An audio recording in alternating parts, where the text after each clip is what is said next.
প্রিয় বন্ধুরা, আপনারা দেখতে পাচ্ছেন যে ডিবি পুলিশ একজন আসামি ধরে নিয়ে যাচ্ছে। তো ইনি হলেন মূলত আমিরুল ডাক্তারের খুনি, যে কিনা বিগত কয়েকদিন আগে আমিরুল ডাক্তারকে গলা কেটে হত্যা করেছেন। তো তার হত্যাকৃত যে ছুরি ব্যবহার করেছে সেগুলোই আজকে উদ্ধার করা হচ্ছে। এখানে ডিবি পুলিশ আছেন, সিআইডি আছেন, তারা কিন্তু সেই ছুরিগুলো খুঁজে বের করছেন মূলত। তো আমরা দেখতে পাচ্ছি এখানে পুলিশের কয়েকটি ইউনিট কাজ করছেন। তো দেখা যাক আমরা কি ধরনের ছুরি চাকু এখান থেকে উদ্ধার হয়। তো আমি যেটা জানি যে সে দুইটা ছুরি ব্যবহার করেছে। তো এই যে দেখুন এখানে একটা কিন্তু ছুরি দেখা যাচ্ছে। তো আপনারা দেখতে পাচ্ছেন এই যে এই ছুরিটা দিয়ে কিন্তু ডক্টর আমিরুল স্যারকে গলা কেটে হত্যা করেছে এই নরপশু। আমরা এর কঠিনতম বিচারের দাবি জানাচ্ছি। আমাদের একটাই চাওয়া যে এই বাংলাদেশে এমন নেক্কারজনক ঘটনা যেন আর না ঘটে। আমরা সবাই চাই তার ফাঁসি হোক, কেননা যে এমন ঘটনা যেন আর কেউ না ঘটাইতে পারে এই বাংলার মাটিতে।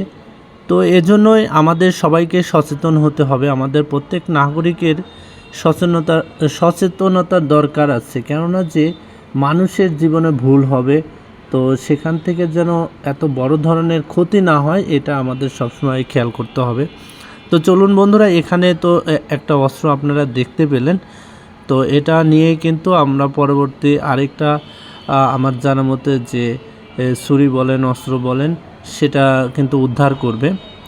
তো আসলে এই পুলিশ সদস্যরা তারা কিন্তু কঠোর পরিশ্রম করে খুব অল্প সময়ের মধ্যেই তাকে ধরে ফেলেছে এবং তার ব্যবহৃত যে ছুরি বলেন, অস্ত্র বলেন, সেগুলো উদ্ধার করতে পেরেছে। এজন্য নাটোর জেলা পুলিশের সকল টিমকে অসংখ্য ধন্যবাদ। আর আমরা চাই যে বাংলাদেশে আমরা সবাই সুন্দর, সুস্থ এবং সকল নাগরিকের জন্য সুব্যবস্থা থাকে এবং সবাই যেন সুন্দরভাবে বাংলাদেশের গ্রাম থেকে শহর, শহর থেকে গ্রাম, সবাই তাদের নিরাপত্তা নিয়ে চলাফেরা করতে পারে। আমরা সেটাই কামনা করি। আর এই যে এখানে আরেকটা কিন্তু অস্ত্র আপনারা দেখতে পাচ্ছেন। আমি প্রথমে বলেছিলাম দুইটা অস্ত্র। আরেকটা বিষয় সেটা দেখেন, এই ছুরিটাতে কিন্তু রক্ত লেগেই আছে, আমরা যেটা দেখতে পেরেছি। তো আপনাদেরও দেখাবো যে দেখুন কতটা ভয়াবহ। এই যে আমাদের স্যার, সে কিন্তু নিজেই কষ্ট করে এত কঠিন জায়গাতে গিয়ে সে কিন্তু সেই ছুরি উদ্ধার করছে। আসলে দেখুন যে কতটুকু ভয়াবহ একটি দৃশ্য।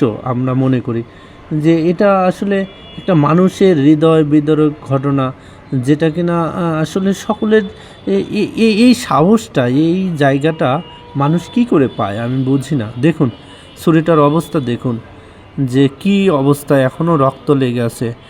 তো এখান থেকে আমাদের আসলে অনেক কিছু শিখবার আছে, এখান থেকে আমাদের অনেক কিছু বুঝবার আছে। তো সবাই ভালো থাকবেন, আমরা নেক্সট আপডেট জানানোর চেষ্টা করব।